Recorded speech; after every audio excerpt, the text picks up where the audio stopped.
Delma 33 a été le théâtre d'échauffourées entre des manifestants et la police ce mercredi. En effet, des marchands et chauffeurs de taxi-moto protestaient les uns contre les mesures prises par la mairie visant à les faire déguerpir des trottoirs et pour les autres celles prises par les autorités afin de régulariser la circulation des motocyclettes. En colère, les manifestants qui lançaient des pierres dans toutes les directions ont été stoppés par la police qui a dû faire usage de gaz lacrymogène pour les disperser. Le président provisoire haïtien, Jocelyn Privert, rejette les allégations des leaders de l'opposition, arguant que son mandat a pris fin le 14 juin selon les prescrits de l'accord du 6 février. Il assure tirer sa légitimité du Parlement tout en rappelant avoir été élu par l'Assemblée nationale. M. Privert dit vouloir conserver sa légitimité tant que l'Assemblée nationale n'aura pas adopté de dispositions contraires. De plus, le président Privert souligne que politiquement, il bénéficie de l'appui de la majorité des législateurs. Le président de l'Association des industries d'Haïti, Georges Sassine, se dit en faveur de la tenue des élections en octobre prochain. Dans une interview accordée à Télémétropole, il a indiqué être pour le maintien du président provisoire jusqu'à la réalisation des élections présidentielles. M. Sassine a abordé plusieurs autres points lors de cette entrevue, notamment le fonctionnement du secteur de la sous-traitance suite à l'augmentation du salaire minimum. Nous sommes très préoccupés depuis que les élections se sont mal déroulées l'année dernière et on voit aujourd'hui comment que non seulement l'économie, mais même la vie sociale subit des revers et c'est encore... Donc nous avons peur d'entrer dans un cercle vicieux où on ne pourra pas s'en sortir. C'est pourquoi nous insistons beaucoup que les élections, cette fois-ci en octobre, on avait supporté la nomination du CEP, on supporte que le président privé reste en place, qu'il n'y ait pas de chambardement, justement pour garantir qu'on ait des élections en octobre, parce que c'est le seul moyen pour sortir du marasme dans lequel nous nous trouvons. Certains estiment que le président est en manque de légitimité parce que toujours est-il que l'Assemblée nationale n'a pas encore pris les dispositions qui s'imposent. Est-ce qu'au niveau de l'ADI, vous n'êtes pas préoccupé par cette question spécifique? Non, parce que ce n'est pas nous autres qui avons nommé le président de la République, c'est le Parlement, des gens élus qui ont pris. M. Privert était président du Parlement, il a été nommé, choisi par eux-mêmes. Et maintenant, pour me dire que 120 jours plus tard, qu'est-ce qu'on va faire? On va le changer pour faire quoi? Pour aller où?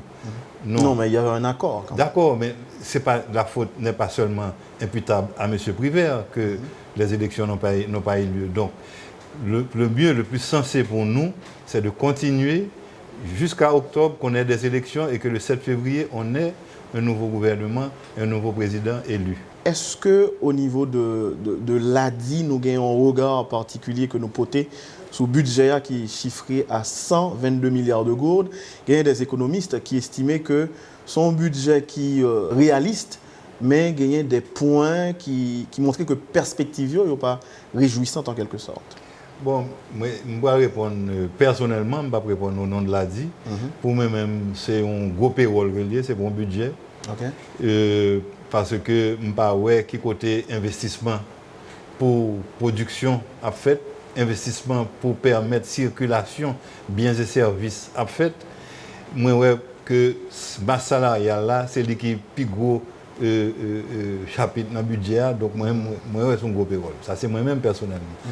Encore une fois, pour que ça arrive là, c'est parce que vous sentez que, au fait, moi-même, je dit que vous manque d'amour pour payer nous. Nous ne pouvons pas payer nous encore. Nous tous là, vous sentez que nous tous nous envie de mettre dans la poche et puis pour nous courir aller.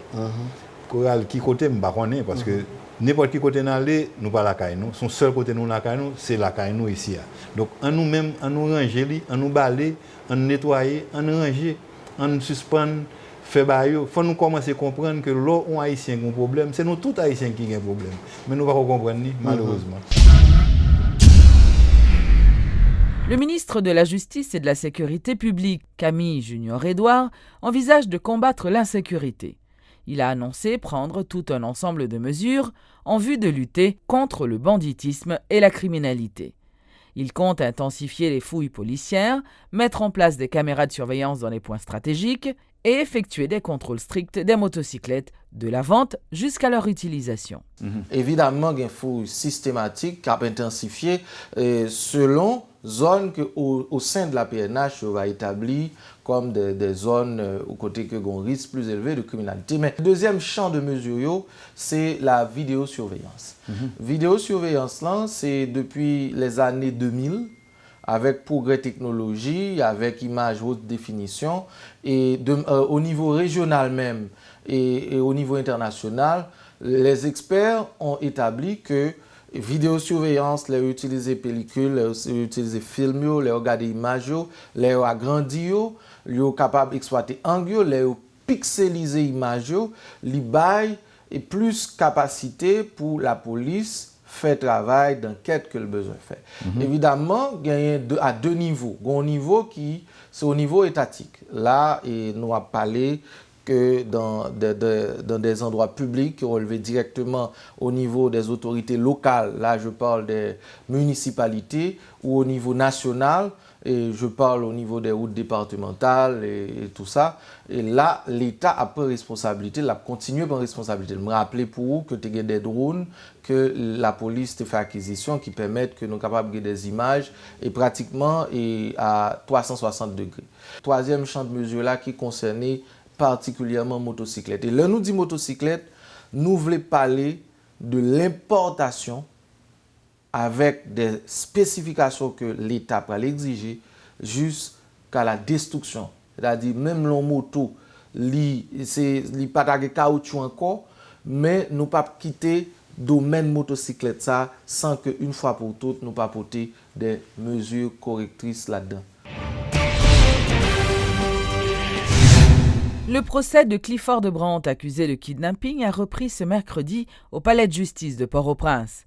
Après avoir été reporté à plusieurs reprises, le dossier a été présenté dans le cadre des assises sans assistance de jury, mais le juge Jean-Wilner Morin, en charge du dossier, s'est déporté volontairement de cette affaire suite à la demande de plusieurs accusés. Attendu qu'à la reprise de l'audience, 5 des accusés, à savoir Clifford H. Brandt, Evans Larrieux, Carlo Bendel-Sanson, Rico Pierval, Caroline Richemont se sont mis debout, demandant aux doyens humblement de se déporter, d'entendre cette affaire, parce qu'ils n'ont pas confiance au tribunal.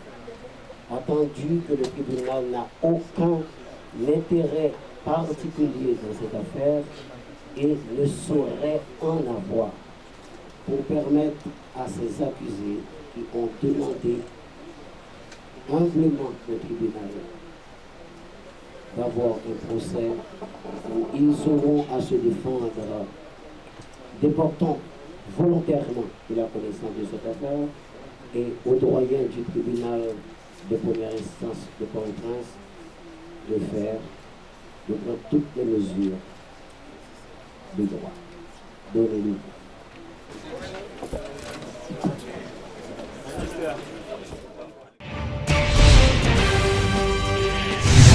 Le candidat à la présidence de Remè Haïti, maître Jean-Henri Séan, a rencontré ce mercredi tous les coordonnateurs départementaux du parti. Il s'agit d'une sorte de pré-campagne qui a pour but de mobiliser les partisans dans le cadre de la relance de sa campagne électorale. Nous-mêmes, dans Remè Haïti, nous croyons que c'est Azek à Kazek qui se base pouvoir que nous avons construit. Pouvoir, c'est vrai que c'est en haut descendre, mais nous croyons que force pouvoir, c'est en bas au monter. Donc c'est pour ça que tout coordonnateur nous là. La campagne, ça a deux aspects là-dedans. Il y a un aspect mobilisation pour faire mon voter, mais il y a l'autre aspect là-dedans encore, avec toute expérience nous vivons en 2010, expérience nous vivons en 2015, c'est nous tourner tête nous en vigile pour nous faire une commission de vigilance à travers Remè Haïti, même avec d'autres partis politiques, pour nous veiller ce qui a passé dans le processus électoral là. Et c'est ça qui explique tout. Nous qui avons contact serré avec CEP, nous écrivons CEP chaque jour, quelle que soit la question sur laquelle nous avons des problèmes, nous écrivons CEP, nous essayons de avoir contact avec CEP pour nous voir ce qui a passé dans la machine électorale. Donc c'est pour ça que je dis, nous avons décidé de faire relance ça, faire relance pré-campagne là, mais avec tout coordonnateur, nous allons brasser l'idée et nous allons même à la fin de la session faire une formation pour connaître comment question mandataire là et comment protéger les bureaux électoraux, comment protéger tête par rapport à la question de sécurité, comment inspirer la population pour gagner un comportement ou malheur pas arriver. Parce que nous voyons ça qui a passé là. Je veux dire, nous sommes un pays qui est extrêmement divisé par la présence du président privé là, à côté, il y a des gens qui privé, il y a des gens qui pas privé. Donc ça fait que, vous parlez d'une élection côté, vous capable de pile agitation, vous capable de pile problème. Donc c'est pour ça nous voulons faire formation avec les coordonnateurs pour la passer bien. Parce que nous voulons l'élection, l'élection ça fait pour le fait.